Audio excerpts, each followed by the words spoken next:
Mitigating common threats. Okay, तो like हमने common threats जो हैं उनको कैसे ओवरकम करना है, बचना है उनसे कैसे, ठीक है। फिजिकल इंस्टॉलेशन, लाइक सबसे पहले हम क्या करेंगे कि फिजिकल इंस्टॉलेशंस को सेव करेंगे फिजिकली, ठीक है। लाइक रूम लॉक, ताला लगा दिया, no access from the ceiling, कुछ छत से नहीं आ सकता, ठीक है। Electronic access control, biometrics. Biometrics के अंदर ना बहुत सारी चीज़ें आ जाती हैं। लाइक आप बायोमेट्रिक्स में रेटिना स्कैन आ सकता है, ठीक है, फिंगरप्रिंट स्कैन आ सकता है, हैंड ज्योमेट्री आ सकती है, पम्प स्कैन आ सकता है, बहुत सारे ऑप्शंस आ सकते हैं, ठीक है। कि आपने जो है उसके बाद फिंगर स्कैन लगाया हुआ है, अंगूठा रखते हैं और वो आपके आपके फिंगरप्रिंट स्कैन करता है और चला जाता है, ठीक है। इस इन तमाम बायोमेट्रिक्स टेक्नोलॉजी के अंदर ना सबसे अच्छी जो टेक्नोलॉजी है वो रेटिना स्कैन है, जो आपके आँख का रेटिना स्कैन करती है, ठीक है। और सबसे जो लो लेवल टेक्नोलॉजी है जिसकी फॉल्स पॉजिटिव ज़्यादा है, जो गलती कर सकता है, वो है वॉइस रिकग्निशन, ठीक है।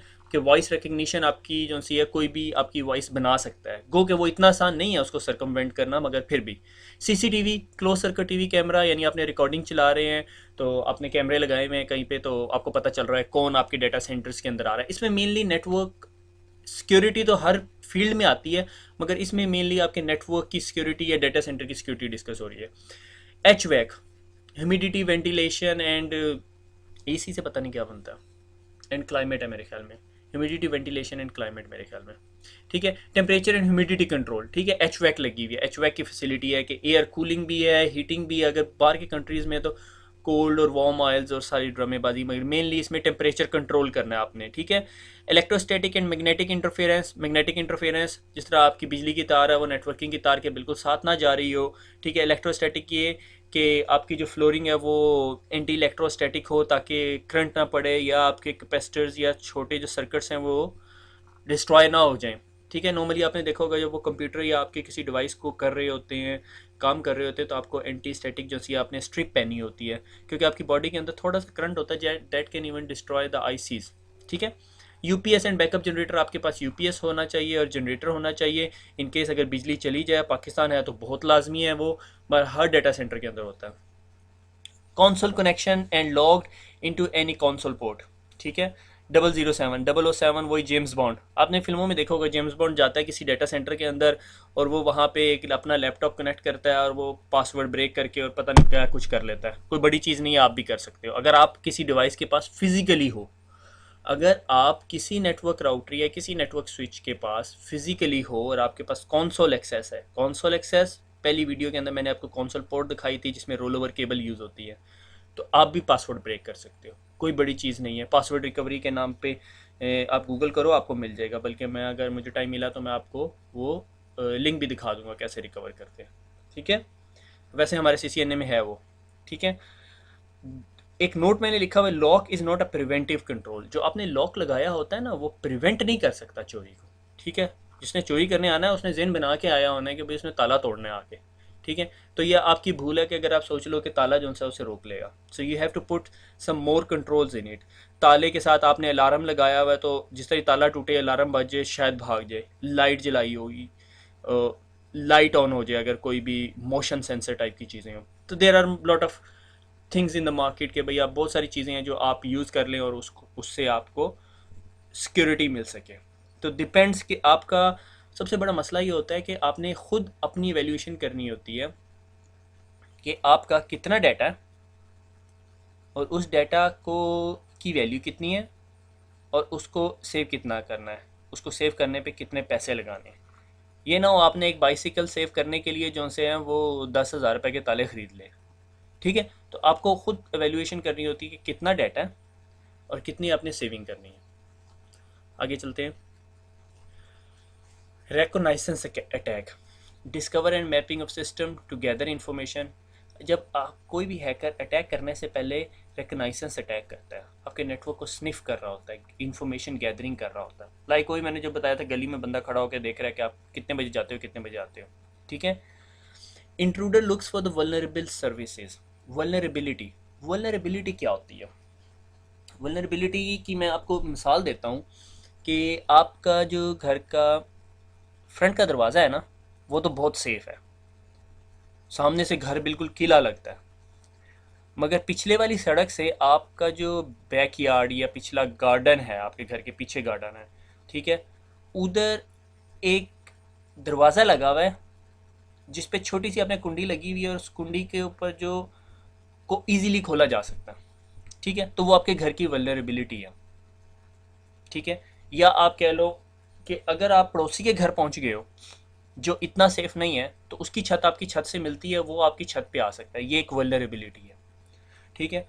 जब भी माइक्रोसॉफ्ट एक ऑपरेटिंग सिस्टम बनाती है, या जब भी कोई कोड लिखा जाता है या कोई सॉफ्टवेयर आता है मार्केट के अंदर, उसके अंदर कोई ना कोई वल्नरेबिलिटी होती है, उसके अंदर कोई कमी बेशी रह जाती है, जिसे आप कमी बेशी कह सकते हो, ठीक है।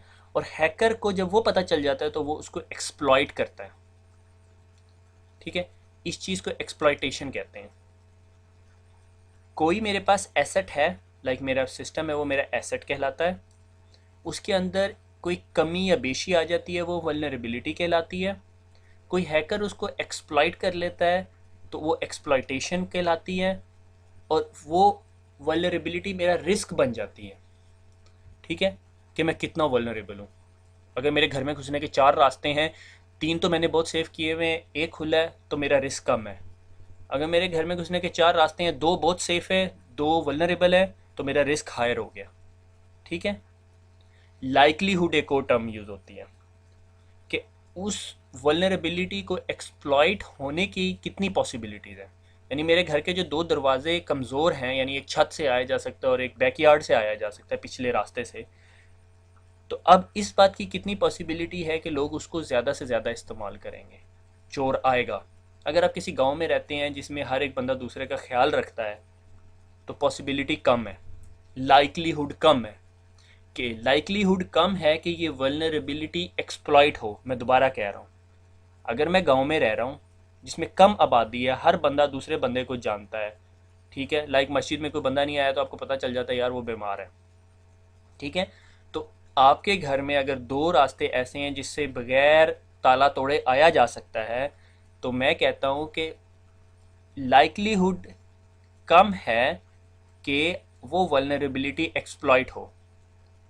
अगर आप किसी ऐसे शहर में रह रहे हैं जहाँ बहुत ज़्यादा आबादी है, बल्कि आप साथ बस स्टॉप के पास भी रह रहे हैं, बस स्टेशन के पास आप कह लो, ठीक है, जहाँ हर बंदा आता जाता है, स्ट्रेंजर, आपको पता ही नहीं है कौन सा बंदा है, ठीक है, तो लाइकलीहुड ज़्यादा है कि वो वल्नरेबिलिटी एक्सप्लॉइट हो जाए, ठीक है।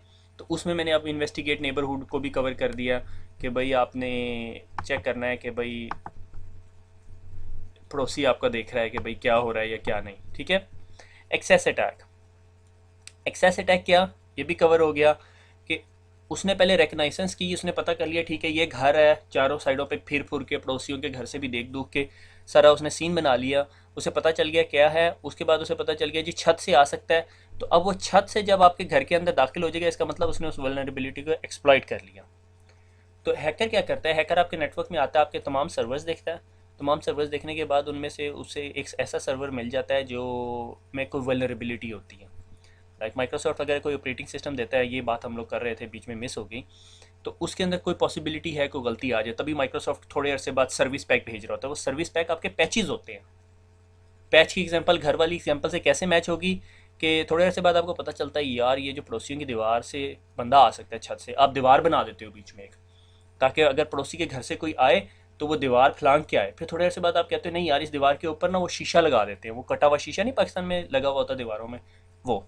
तो these are sort of patches, आपने पैच कर लिया, अब आपका घर स्ट्रांग हो गया, आपके घर में वल्नरेबिलिटी कम है। गो के फिर भी साथ वाला पड़ोसी गड़ा खोद के सुरंग बना के आ सकता है, मगर पॉसिबिलिटी कम है। क्या वो इतनी मेहनत करेगा, आपके घर में सोना नहीं है, क्या वो इतनी मेहनत करेगा? तो बहुत सारी पॉसिबिलिटीज़, बहुत सारे फैक्टर्स इन्वॉल्व हो जाते हैं। अब आ जाते हैं पासवर्ड अटैक। अगर किसी ने आपका पासवर्ड ब्रेक करना होता है ना, तो बहुत सारे प्रोसीजर्स होते हैं। सबसे पहला होता है रिपीटेड अटैम्प्ट्स, कि अटैम्प्ट कर रहा है, ठीक है, काशिफ का पासवर्ड है काशिफ 123, ABC 123, पाकिस्तान 123, कोई भी, ठीक है। Brute force attack, brute force attack password को क्रैक करने का सबसे आसान और सबसे प्रोसेसर इंटेंसिव प्रोसेस है। वो क्या होता है कि ब्रूट फोर्स में ABC, ABE, ABE, सारे कम्बिनेशन ट्राई करता है। उसको कितना टाइम लगता है, कितना अरसा लगेगा, डिपेंडिंग कि आपने कितना स्ट्रॉन्ग पासवर्ड लिया हुआ है। ये हमारा एक आखिरी पॉइंट है, स्ट्रॉन्ग पासवर्ड। स्ट्रॉन्ग पासवर्ड क्या होता है? मिनिमम वो 8 करेक्टर्स का हो, उसमें अपर केस भी हो, लोअर केस भी हो, उसमें स्पेशल करेक्टर भी हो, उसमें नंबर्स भी हो, ठीक है। और नेटवर्क एडमिनिस्ट्रेटर क्या करता है, इन तमाम रिपीटेड अटैम्प्ट और ब्रूट फोर्स अटैक से बचने के लिए डिसेबल ऑन अनसक्सेसफुल लॉगिन्स, कि आपने अगर MCSE पढ़ोगे या CCNA में भी हमारे पास शायद ऑप्शन आए कि अगर कोई आपके सिस्टम को 4 दफ़ा इनवैलिड यूज़र नेम पासवर्ड दे तो आपको यूज़र का अकाउंट ही लॉक कर दे। फिर वो यूज़र जो से अपने एडमिनिस्ट्रेटर के पास जाए और उससे कहे कि भाई मेरा अकाउंट लॉक हो गया, तो वो दोबारा उसे इनेबल कर दे और फिर यूज़र को बताए कि यार आपका अकाउंट लॉक हुआ, तो आप इसको चेंज कर लो। एक टर्म कहलाती है पासवर्ड्स के अंदर, ये काफ़ी अरसे से आ गई है अब तो मार्केट के अंदर, इस card OTP, one time password, कि आपका पासवर्ड हर दफ़ा चेंज होता रहेगा। उसकी एक एग्जांपल ये है RSA सिक्योर ID। ये एक डोंगल टाइप की कोई चीज़ होती है, ये आपका लाइक कीचेन है, ठीक है।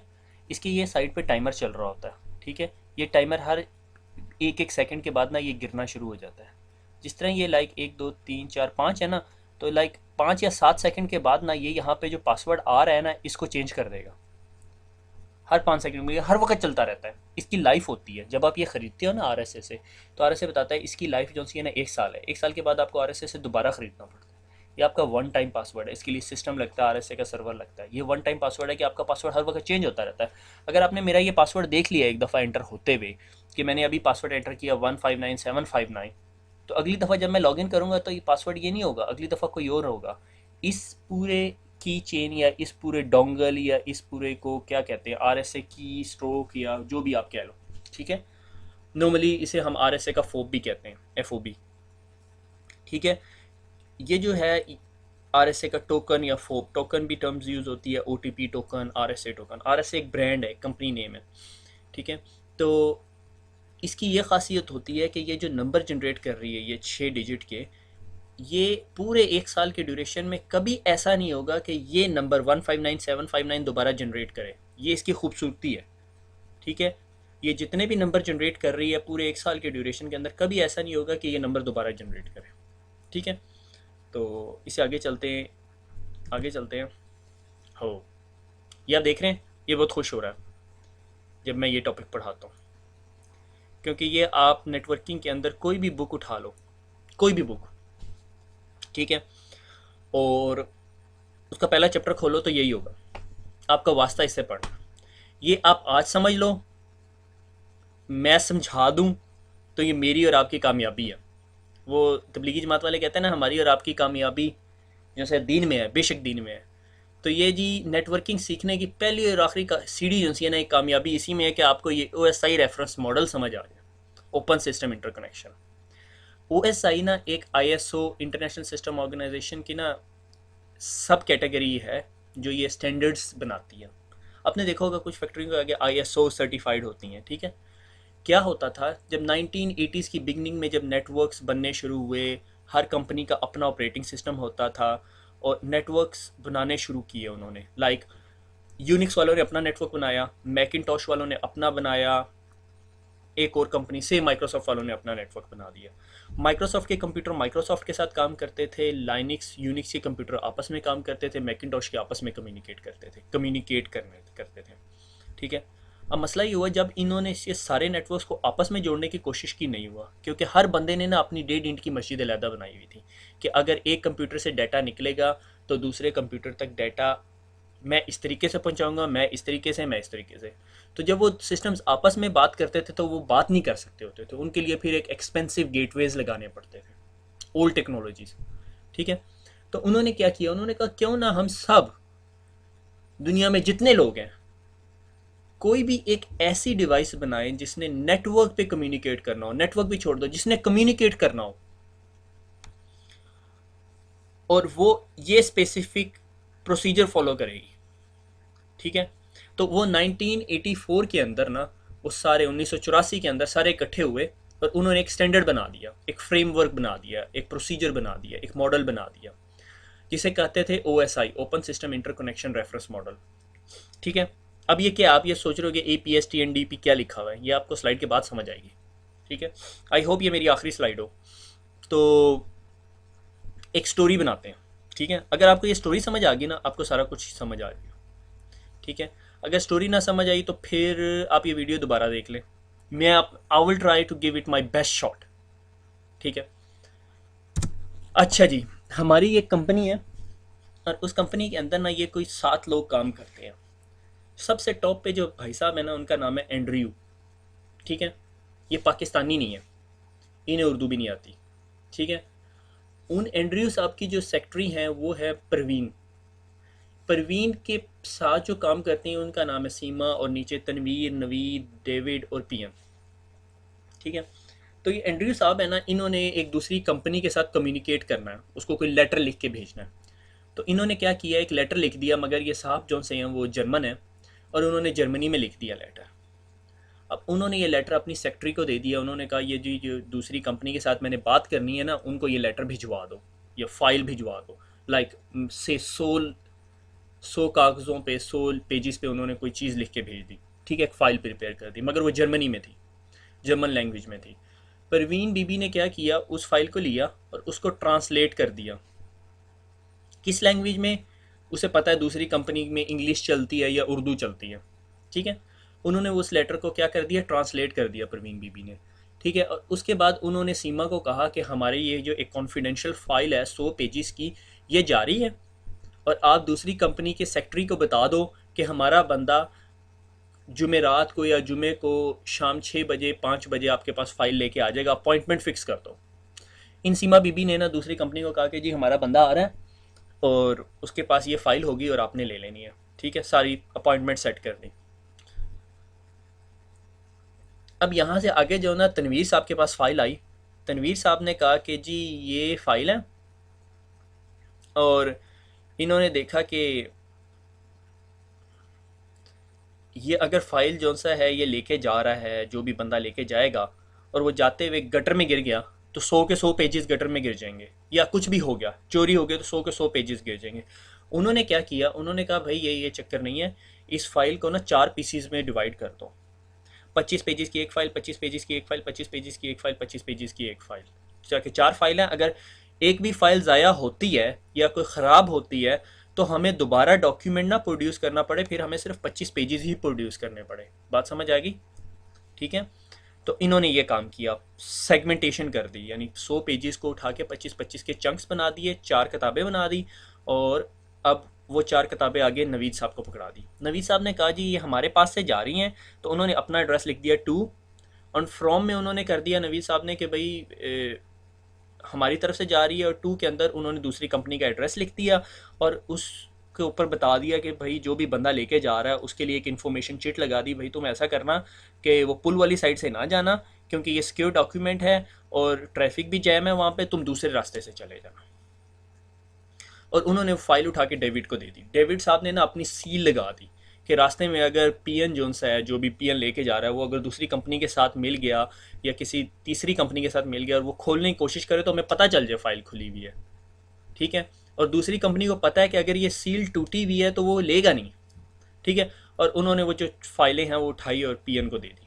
ठीक है, वो एक पीएन लेके जाता है चारों फाइलें, या चार डिफरेंट पीएन्स लेके जाते हैं, वो डिफरेंट स्टोरी है। ठीक है, और उसने उठाई वो फाइल लेके चलेगी। अब दूसरी कंपनी में उसने पीएन को दी, पीएन ने अब दूसरी कंपनी की तरफ जा रही है। पहले यानी ये ट्रैफिक यहाँ से निकली, एंड्रयू साहब ने लेटर लिखा और ये यहाँ पे पहुँच गई। ठीक है, अब पीएन साहब के पास पहुँच गई दूसरी कंपनी के पीएन ने उठाई फाइल और डेविड को दे दी। डेविड ने देखा कि सील बरकरार है, उसकी सील तो नहीं ब्रोकन। उसने कहा नहीं ब्रोकन। आगे गई वो नवीद साहब के पास। नवीद साहब ने देखा दूसरी कंपनी के नवीद साहब ने कि ये किस कंपनी से आई हुई है। अच्छा, ये उस कंपनी से आई है, और उसका जो 2 का एड्रेस है जिस कंपनी की तरफ जानी थी वो हमारी ही कंपनी है। उसने देखा हमारी ही कंपनी है। उसने कहा ठीक है। उसने उठाई और आगे तनवीर साहब को दे दी। तनवीर साहब ने कहा ये चारों फाइलें हैं, मगर ये एक्चुअली एक ही फाइल का पार्ट है। उन्होंने चारों फाइलें उठाई और मिला के एक फ़ाइल बना दी। ठीक है, जिस तरह वो चली थी शुरू से। अब वो 100 पेजेस की एक फ़ाइल बन गई। वो 25-25 पेजेस पे नहीं रही, बल्कि 100 पेजेस की हो गई। ठीक है। और वो आ गई सीमा साहिबा के पास। सीमा साहिबा ने कहा ये 100 पेजेस की फ़ाइल कहाँ से आई है जी? फ़लाँ कंपनी से आई है। अच्छा, उनकी तरफ से कोई डॉक्यूमेंट आना था? हाँ आना था। ठीक है, समझ आ गई। उन्होंने कहा ठीक है, ये ऑथेंटिक डॉक्यूमेंट है, ये आना था क्योंकि उनकी सेक्रेटरी ने मेरे से बात की थी। अब इन बीबी परवीन बीबी ने उस दूसरी कंपनी के अंदर उन्होंने ये डॉक्यूमेंट देखा और उन्हें अंदाज़ा हो गया, ठीक है जी, ये डॉक्यूमेंट जो सा है ये तो इंग्लिश में है, मगर हमारा बॉस जो सा है रातों रात चेंज हो गया, वो अरबी आ गया, तो मुझे अरबी में ट्रांसलेट करनी पड़ेगी। उन्होंने उठाई, उसे अरबी में ट्रांसलेट किया और अपने एंड्रयू साहब को दे दी। वो एंड्रयू अरबी थे, वो के नाम नहीं मिलता। ठीक है, ये सारी स्टोरी है। ये समझ आ गई तो बहुत अच्छा है, नहीं आई तो दोबारा रिवर्स करके देखो, मैं दोबारा नहीं बता रहा। एक क्विक रैपिड राउंड देता हूँ। एंड्रयू साहब ने इंग्लिश जर्मन में लिखी, परवीन ने उसे ट्रांसलेट किया, सीमा ने अपॉइंटमेंट बनाई, तनवीर ने उसको सेगमेंट किया, नवीद ने उस पर टू एंड फ्रॉम लगाया, डेविड ने उस पर सील लगाई, पीएन ने उठाया और वहाँ पे भेज दी। ठीक है, और इसका ऑपोजिट सीक्वेंस वहाँ पे दूसरी साइड पे हो गया। ठीक है, अब ये मैं नाम हटा के आपको एक नेमिंग कन्वेंशन देता हूँ ये। ठीक है, ए से एप्लीकेशन लेयर, पी से प्रेजेंटेशन लेयर, एस से सेशन लेयर, टी से ट्रांसपोर्ट लेयर, एन से नेटवर्क लेयर, डी से डाटा लिंक लेयर और पी से फिजिकल लेयर। क्या होता है? एप्लीकेशन लेयर वो होती है जब आपने इंटरनेट एक्सप्लोरर खोला हुआ है ठीक है, आपने इंटरनेट एक्सप्लोरर खोला, आपने उस पर लिखा जी ये फाइल उठाओ और यहाँ से वहाँ भेज दो, या आपने याहू के हॉटमेल या याहू या हॉटमेल से एक फ़ाइल डाउनलोड करनी शुरू कर दी। प्रेजेंटेशन लेयर ने क्या किया, आपकी जो इंग्लिश में लिखी हुई चीज़ थी उसको जीरोज एंड वन में कन्वर्ट कर दिया, या कंप्रेशन थी या इनक्रिप्टेड थी तो उसको कन्वर्ट कर दिया। ठीक है, कंप्रेस है तो डीकंप्रेस कर दी, इनक्रिप्टेड है तो डीक्रिप्ट कर दी। ठीक है, सेशन लेयर ने क्या किया, सेशन रिस्टोर कर दिया। उसने कहा अच्छा आप हॉटमेल में पहले अथेंटिकेट लॉगिन हुए थे, इसका मतलब आप वही बंदे हो। ठीक है, ट्रांसपोर्ट लेयर ने क्या किया, transport layer end to end error control भी करती है और सेगमेंटेशन भी करती है। ठीक है, इधर मैंने सेगमेंटेशन नहीं लिखा हुआ, दो के सेगमेंटेशन भी रिक्वायर्ड होती है। ठीक है, और नेटवर्क लेयर क्या करती है, अच्छा उन्होंने कहा ठीक है कहाँ से आए हैं और कहाँ जा रहे हैं, और तमाम जो राउटिंग का काम किया। ठीक है, पुल वाली साइड से जाना, दूसरी साइड से ना जाना, या दूसरी साइड पर ट्रैफिक जाम है, ये सारा कुछ। ये आपको कुछ इशारा दे रहा है आपको ये क्या चीज़ है, कि ये बता रहा है कि कहाँ से कहाँ पे जाना है। हमारे जो राउटर्स होते हैं वो ये काम कर रहे होते हैं। ठीक है, आपके पास CCNA में क्वेश्चन आएगा कि राउटर OSI की कौन सी लेयर पे काम करता है, तो आपने बताना है कि वो नेटवर्क लेयर पे काम करता है और इस लेयर का नंबर है 3।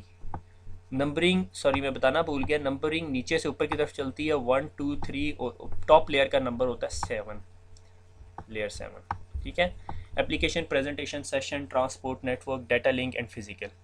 डाटा लिंक लेयर ने क्या करना है, एरर डिटेक्शन करना है। एरर डिटेक्शन क्या, वो जो सील लगी हुई है कि रास्ते में किसी ने सील तो नहीं खोली, या ब्रोकन तो नहीं है, कहीं सरकमवेंट तो नहीं हो गया कि भाई उसने वो लेके गया और रास्ते में वो फाइल उसने खोल के एक थर्ड पार्टी को बेच दी और उसके बाद फिर दूसरी कंपनी को ला के दे दी। और फिजिकल लेयर क्या, गरीब बंदा पियन है बेचारा, उसने फाइल उठाई और लेके चला गया। फिजिकल लेयर पे नॉर्मली आपका लैन कार्ड या नेटवर्किंग कार्ड होता है। ठीक है, तो इतनी बड़ी बात नहीं है, स्टोरी याद रहे तो सारा कुछ याद रहेगा। ठीक है, आगे चलते हैं। How to memorise. अब सवाल ये पैदा होता है आपने याद कैसे करना है, ये बस ब्रेन की शक्ल याद रख लें आपको सारा कुछ याद हो जाएगा। ठीक है, एक फ्रेज है, all people seems to need a data processing. ठीक है, ये जुमला याद रखना है अब आपने। ए से एप्लीकेशन लेयर, पी से प्रेजेंटेशन लेयर, एस से सेशन लेयर, टी से ट्रांसपोर्ट लेयर, एन से नेटवर्क लेयर, डी से डाटा लिंक लेयर, पी से फिजिकल लेयर। ठीक है, वही एंड्रयू साहब, सीमा साहब और ये आखिर में पीएन साहब। ठीक है, और हमारा राउटर कौन सी लेयर पे काम करता है, लेयर 3 पे। अगर आपने जवाब दिया तो बहुत अच्छा, नहीं दिया तो मार पड़ेगी, 1 2 और 3। मैं नहीं मारूंगा, ज़माना मारेगा आपको। ठीक है, थर्ड लेयर नेटवर्क लेयर पे। नेटवर्क लेयर पे क्या काम हो रहा था, वो आपका टू एंड फ्रॉम का एड्रेस देख रहा था और आपको बेस्ट रास्ता बता रहा था जिसमें आपको ट्रैफिक जैम ना मिले। ठीक हो गया, ये सारा कुछ हो गया। APSTNDP जिस तरह मर्जी याद रखें, आपके अपने तरीके हैं। All people seems to need data processing, ये बेस्ट तरीका है, बहुत सारे लोग इस चीज़ को रिकमेंड करते हैं, अक्सर बुकों पे भी शायद लिखा हो मगर इसको नहीं बता रही होती है ऐसे ऐसे टोट के, ये आपने खुद याद रखने हैं। ठीक है, आगे चलते हैं। TCP/IP stack. अच्छा जी, मैं सोच रहा हूँ कहाँ से बोलना शुरू करूँ, ये बहुत बड़ा टॉपिक है। Protocol, protocol is set of pre defined rules. ठीक है, प्रोटोकॉल क्या होता है, set of pre defined rules, कि हम लोगों ने अगर दो कंपनियों ने आपस में एक दूसरे के साथ बात करनी है या कम्युनिकेशन करनी है, हमने एक प्री डिफाइंड रूल बुला लिए। अच्छा यार, हम अगर यूं कहें तो इसका ये मतलब है, अगर हम यूं करें तो इसका ये मतलब है। टीसीपी आईपी एक प्रोटोकॉल है, ठीक है, और वो जो सा है एक प्रोटोकॉल नहीं है, उसके अंदर बहुत सारे प्रोटोकॉल्स आ जाते हैं, इसलिए उसे टीसीपी आईपी स्टैक कहते हैं, कुछ लोग उसे टीसीपी आईपी स्वीट भी कहते हैं, ठीक है। उसमें बहुत सारे प्रोटोकॉल्स यूज़ हो रहे होते हैं। जो मेनली दो प्रोटोकॉल यूज़ होते हैं वो है टीसीपी और आईपी, और टीसीपी के साथ एक और प्रोटोकॉल यूज़ हो रहा होता है यूडीपी। अब प्रोटोकॉल्स की दो टाइप्स होती हैं मेनली, मेन सब कैटेगरीज में, उसमें होते हैं कनेक्शन ओरिएंटेड और कनेक्शन लेस, ठीक है। अब कनेक्शन ओरिएंटेड और कनेक्शन लेस की मैं एग्जांपल देता हूँ से, फिर कहानी आ गई। अब आज कहानियों का दिन है, ठीक है। तो मेरे पास मेरा एक दोस्त आया हुआ, ठीक है, और मैं उसने वापस लाहौर जाना है। मैं सरगोदा से, तो सरगोदा की एग्जांपल दूंगा। तो उसने उसे कहा कि भाई मिला, आके मेरे से मिला, मिलने के बाद उसने कहा जी मैंने वापस लाहौर जाना है, और मैं जो सा था मैं मसरूफ़ था, तो मैंने अपने, मेरे पास दो तरीके हैं अब उसे मैं डेवो टर्मिनल तक कैसे पहुंचाऊं, ठीक है। मैंने उसे कहा यार तू ऐसा कर, यहाँ से निकल, ये चिंगची या रिक्शा जो सा है, चिंगची बड़े दिनों बाद बोला, चिंगची या रिक्शा पकड़ और जो सा है वहाँ पे नूरी गेट पहुँच जा। नूरी गेट से दूसरा चिंगची या रिक्शा पकड़ना और वो तुझे डेवो टर्मिनल पे उतार देगी, ठीक है। ये एक वे है उसे वहाँ डेवो टर्मिनल तक पहुँचाने के लिए।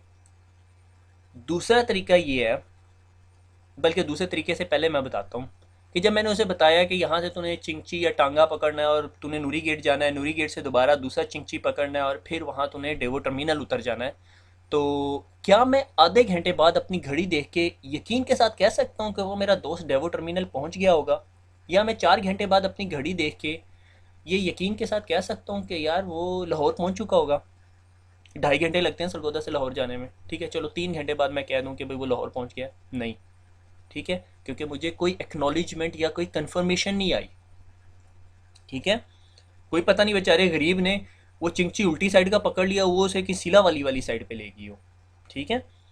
तो दूसरा तरीका ये है कि मैं कहता हूँ यार सब्र कर, तू मेरा बहुत अच्छा दोस्त है, ठीक है, मैं अपने एक कज़न को कहता हूँ कि भाई मोटरसाइकिल निकाल या गाड़ी निकाल, इसको डेवो टर्मिनल छोड़ के आ।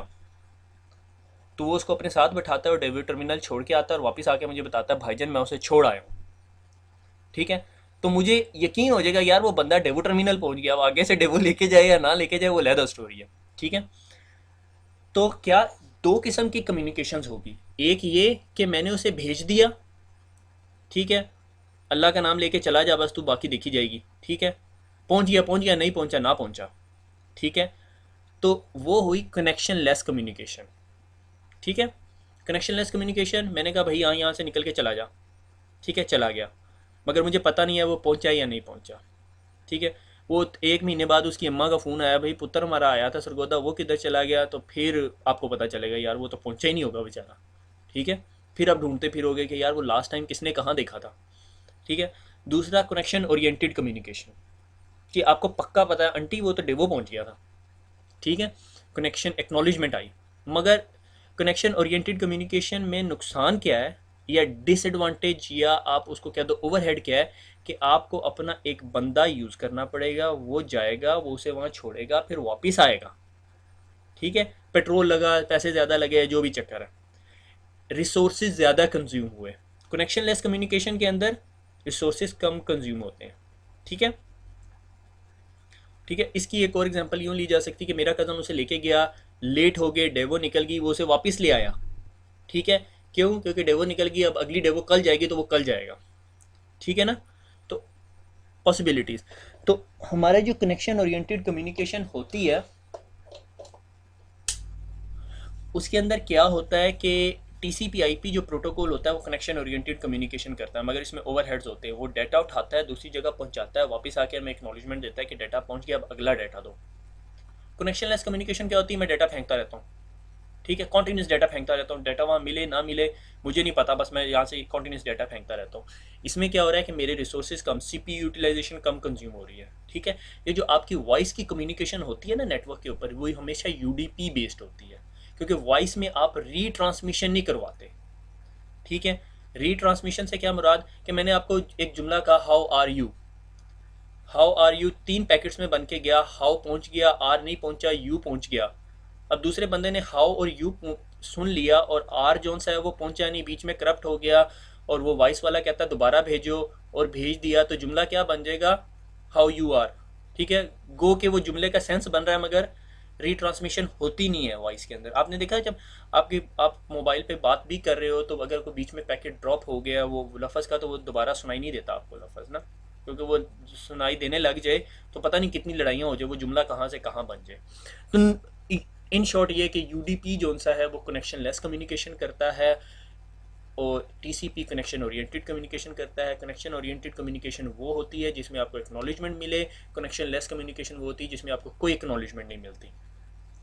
ठीक है, बहुत सारे और प्रोटोकॉल्स हैं जो कनेक्शन ओरिएंटेड कनेक्शन लेस है करते हैं, मगर टीसीपी आईपी स्टैक में मेन 2-3 प्रोटोकॉल्स मैं आपको बता रहा हूँ। ठीक है, अच्छा, अब हुआ ये कि ओएसआई ने आपको एक स्टैंडर्ड बना दिया application presentation session transport network data link और फिजिकल लेयर्स का। तो टीसीपी आईपी प्रोटोकॉल स्वीट इस 7 लेयर्स को सब डिवाइड करके 4 लेयर्स बना देती है। वो कहती है जी मेरी एप्लीकेशन लेयर जो सी है ना वो सारे के सारे काम करेगी जो आपकी ये 3 बंदे कर रहे थे। रिसेशन आ गया ना तो उस टीसीपी आईपी ने ना उस ओएसआई लेयर वाले काम को एक बंदे को दे दिया।